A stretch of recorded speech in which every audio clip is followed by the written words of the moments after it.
संपूर्ण राज्याचं लक्ष लागून राहिलेल्या कागल विधानसभा मतदारसंघात मविया उमेदवार समरजित घाटगेंचा जोरदार प्रचार सुरू आहे। समरजित घाटगेंनी महायुतीचे उमेदवार हसन मुश्रीफांना तगडं आव्हान दिलंय।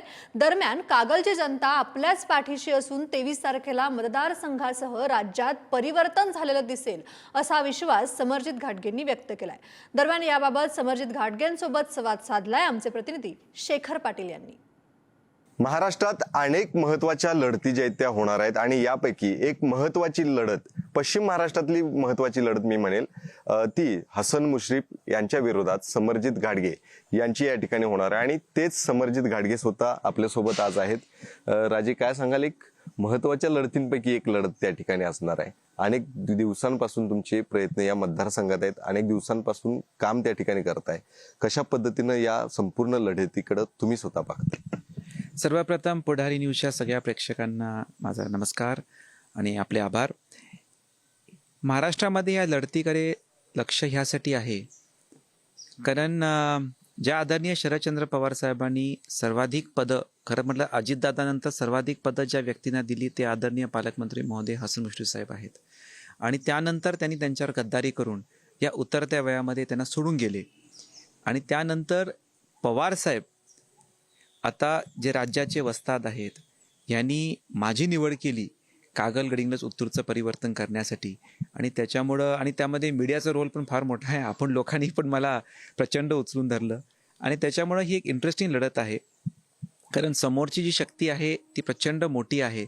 पण महाराष्ट्रामध्ये एक आपल्या मातीमध्ये एक संस्कार आहेत की जे अंडरडॉग असतात का ब्लॅक हॉर्स असतात याच्यावर लोक प्रचंड गुंतवणूक करतात आणि माझं हिशोबाने आज माझ्या पाठीमागे किती नेते आणि पुढारी आहेत त्याच्यापेक्षा माझ्या पाठीमागे गडिंग्लज उत्तूरची जनता कागलची आणि आदरणीय शरदचंद्र पवार साहेब आणि महाविकास आघाडीचा आशीर्वाद आहे। तर ही दुरंगी लढतच त्या ठिकाणी आहे। मात्र आपण बघितलं तर कागलचं राजकारण हे 4 गटांमध्ये आजपर्यंत विभागले गेलेलं आहे।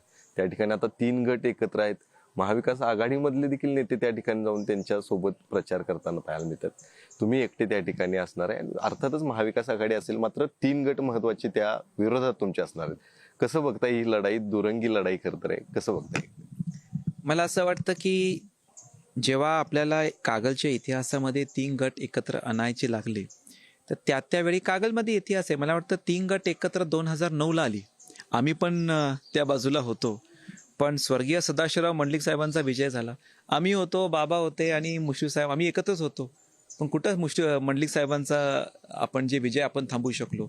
तसंच आता परिस्थिती निर्माण झाली आहे की जेव्हा 3 गट एकत्र येतात ते समरजित घाटगेला थांबवायला नाही आले आणि त्याच्यामध्ये संजय बाबा आणि संजय दादांवर मला काही बोलायचं नाही आहे। विषय असा आहे की आदरणीय पालकमंत्री महोदयांनी 25 वर्ष चांगली कामं केली असतील तर त्यांना 3 गट एकत्र आणायची परिस्थिती का लागते? कारण त्यांना आता ह्या परिवर्तनाची भीती वाटायला लागली आहे आणि त्यांना दिसायला लागले की लोक धाडस करून हे परिवर्तन घडवायला लागलेत, म्हणून आदरणीय पालकमंत्री महोदय साहेबांना 3 गट एकत्र आणावे लागले। तर हे 3 गट तुम्ही म्हणताय जसं आणावी लागलीत एकत्र, दुसरीकडे 7,000 कोटींची कामं देखील आम्ही केलेली आहेत असं सांगतायत। काय वाटतंय, मतदारसंघात आता फिरताय तुम्ही, लोकांच्या समस्या जाणून घेत असाल, लोक नेमकं तुम्हाला काय सांगतायत? ही 7,000 कोटींची कामं आपल्याला दिसलीत, काय नेमकं या 7,000 कोटींच्या मागे? आकडा बरोबर आहे 7,000 कोटी, पण कामं नाही झाली, निधी आली आहे। 2 विषय आहे। आपण जर बघितलं तर आता ते जे पुस्तक त्यांनी काढले, मी त्यांचे मनापासून आभार व्यक्त करतो की त्यांनी ते पुस्तक काढलं। मला त्याच्यामुळं माझं मतदानमध्ये आणखीन वाढ झालेली आहे कारण आता ते पुस्तक काढल्यामुळं प्रत्येक गावात आपण बघा सोशल मीडियामध्ये आता वंदूर गावामध्ये ग्राउंडच गायब म्हणून असं व्हायरल झाले। पिंपळगाव बुद्रुकमध्ये लोक वगैरेतून तयार झालेल्या मंदिरासाठी 3.5 कोटीची निधी खर्च केली। ज्या उत्तूर जिल्हा परिषदनी त्यांची पाठराखण केली तिकडचं जागृत देवस्थान जोमकाई देवी, तिथं 1.5 कोटीची निधी खर्च करून 70 लाखाची कामं केली। तर मला कधी कधी वाटते की जो व्यक्ती लोकांच्या धर्मस्थळावर का मंदिरामध्ये का धर्माच्या जागेवर पैसे खाऊ शकतो तर अशा प्रवृत्तीला लोक मतदान करणार आणि त्याच्यामुळे रोज लोक व्हायरल करायला लागलेत की ही निधी खर्च झालीच नाही। त्याच्यामुळे 7,000 कोटीची निधी आली पण 7,000 कोटीची निधी खर्च झाली नाही, हा सगळ्यात मोठा विषय। तर शरदचंद्र गृहनिर्माण प्रश्न आहे तो देखील मुद्दा आता उपस्थित केला जातोय। त्या सगळ्या मुद्द्याकडे देखील कसं पाहताय? अनेक कोटींची जमीन देखील आहे असं माहिती समोर, काय नेमका विषय? परवा त्या लोकांनी काय तर प्रेस घेतली, त्याचे काही व्हिडिओज व्हायरल झाले। बेसिकली मी जेवढं ही माहिती आता प्रेसमधून ऐकलेली माहिती आहे की गृहनिर्माण संस्था जी निर्माण केली गेली त्याच्या माध्यमातून आदरणीय पालकमंत्री महोदय असतील असं आरोप आहे. मी त्याच्यावर की त्यांनी त्यांच्या 4 कॉन्ट्रॅक्टरांची जी टोळी आहे त्याच्या माध्यमातून ही लोकांच्या जमिनी हडप करून घेतलेल्या आहेत आणि त्याचं आज व्हॅल्युएशन 500 कोटीपर्यंत गेलेलं आहे. मी त्याचं जरा आणखीन माहिती घेतोय आणि त्यास जे शरदचंद्र गृहनिर्माणच्या ज्या लोकांनी प्रेस घेतली आणि बरीच लोक आहेत जी प्रेस समोर आली नाहीत त्यांना मी एवढंच सांगतो की त्यांना मी एकदा बोलवणार आहे, ते सगळे डॉक्युमेंट्स बघणार आहे आणि जर त्याच्यामध्ये तथ्य असेल तर आज आपल्या माध्यमातून शरदचंद्र गृहनिर्माणचे जेवढे काही सभासद आहेत तुम्ही फक्त पुढे यायचं धाडस करा. लोकांच्या आशीर्वादाने मी आमदार झालो तर गृहनिर्माणबद्दल ज्या ज्या जमिनी हडप झालेल्या आहेत त्याच्यावर येत्या काळामध्ये जे काही कारवाई शासनतर्फे असतील का कोर्टतर्फे असेल 100% त्याच्यामध्ये मी लक्ष घालीन. पण त्याचे मी पहिलं कागद बघतो. पण ज्यांनी हे सगळे मलिदा खाल्लेला आहे, हा मलिदा गँग जो आहे, जर या मलिदा गँगनी ह्याचा मलिदा खाल्ला असेल तर या लोकांना 100% समरजी घाटगे न्याय देईल. तुम्हाला आता अनेक मतदारसंघात पूर्ण फिरताय, कागल उत्तूरचा आपण गडिंग्लजचा उल्लेख करताय, या संपूर्ण भागात फिरत असताना नेमकी काय मुद्दे तुमच्या समोर आता आलेले आहेत? भविष्यात तुम्हाला आता आमदार म्हणून जर लोकांनी इथल्या निवडलं तर त्या ठिकाणी सुरुवातीपासून कुठली कामं जी आहेत ते तुम्हाला करणं त्या ठिकाणी तुम्ही ठरवलेलं आहे? नेमकी काय कामं आजपर्यंत झालेली नाहीत असं तुम्हाला आता निदर्शनास आलं? एज्युकेशन, शिक्षण, हेल्थकेअर, एम्प्लॉयमेंट जनरेशन हे माझ्यासाठी 3 महत्त्वाचे प्राईम विषय असतील. आज आपण बघितलं 7,000 कोटीचं तुम्ही ते सगळं पुस्तक काढा, त्याच्यामध्ये एकही नवीन शाळा बांधल्याचं बजेट नाही आहे. एक नवीन शाळा बांधली, एक स्कूल डिजिटलाइज केलेत. माझ्यासाठी पुढे जाऊन नवीन शाळामध्ये इन्व्हेस्टमेंट्स करणं, नवीन स्कूल्स बांधणं आणि डिजिटलाइज करणं हे टॉप प्रायोरिटी आहे. हेल्थकेअरबद्दल माझं मत आहे की जे PHC सेंटर्स आहेत, सरकारी दवाखाना आहे, मागच्या 25 वर्षामध्ये कुठलाही नवा पैसा खर्च झाला नाही आहे. आज तुम्ही बघा कोल्हापूरला 1100 बेडचं हॉस्पिटल होतंय, पण कागलमध्ये 500 बेडचं हॉस्पिटल का होत नाही? आजही आमच्या लोकांना कोल्हापूरला जावं लागते ट्रीटमेंटला. माझ्या हिशोबाने आपलं जे काही मेडिकल हेल्थकेअर आहे, कागलच्या लोकांना कोल्हापूरला जावं लागत नाही. हे पुढच्या 5 वर्षात मला काम करायचं आहे.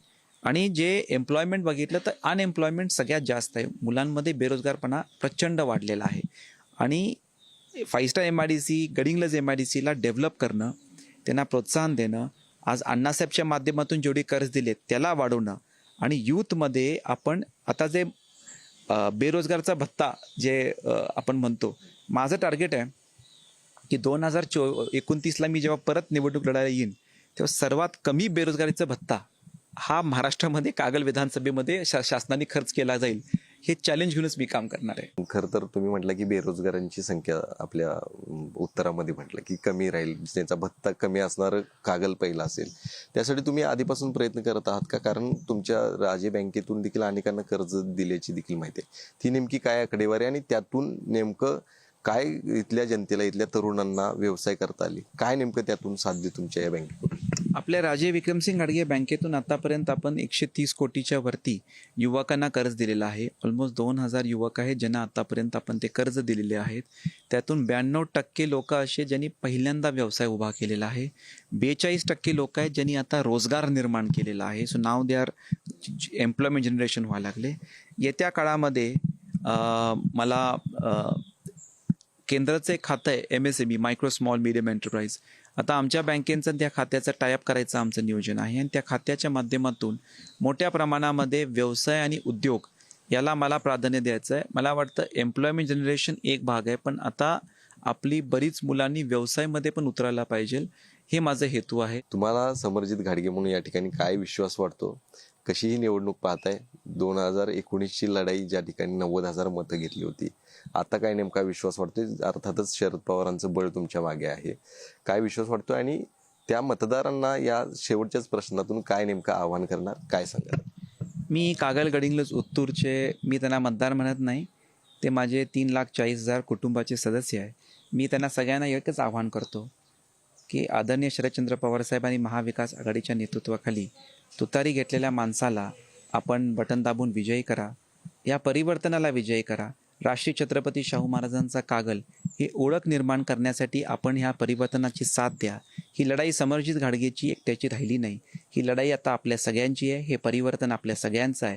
आणि येणाऱ्या कामामध्ये एका चार्टर्ड अकाउंटंट समरजित घाटगेला, शाहू महाराजांच्या वंशजला, स्वर्गीय राजे विक्रमसिंग घाटगेंच्या चिरंजीवला आपला लोकसेवक म्हणून आपल्या सेवा करायची, आपल्या कुटुंब सदस्यांचा, आपल्या सगळ्यांचा आशीर्वाद मला राहू दे, अशी कळकळीची विनंती करतो. धन्यवाद राजे आमच्याशी बोलल्याबद्दल. तर हे समरजित घाटगे होते, जे शरदचंद्र पवार यांच्या राष्ट्रवादीतून आता निवडणुकीला सामोरे गेलेले आहेत. आणि अर्थातच त्या ठिकाणी सातव्यांदा निवडणूक लढवणारे हसन मुश्रीफ या ठिकाणी मैदानात आहेत. खरं तर एकीकडे ते षटकार मारणार अशा पद्धतीने सांगत असले तरी कागल, गडिंग्लज, उत्तूर या सगळ्या भागातील जनता जी आहे ती आता परिवर्तन मागते. आणि नक्कीच या ठिकाणी ही जनता जी आहे ती मला या ठिकाणी परिवर्तन घडवून आपल्याला काम करण्याची संधी मिळवून देतील असा विश्वास सुद्धा समरजित घाटगेंनी व्यक्त केलेला आहे. शेखर पाटील, पुढारी न्यूज, कोल्हापूर.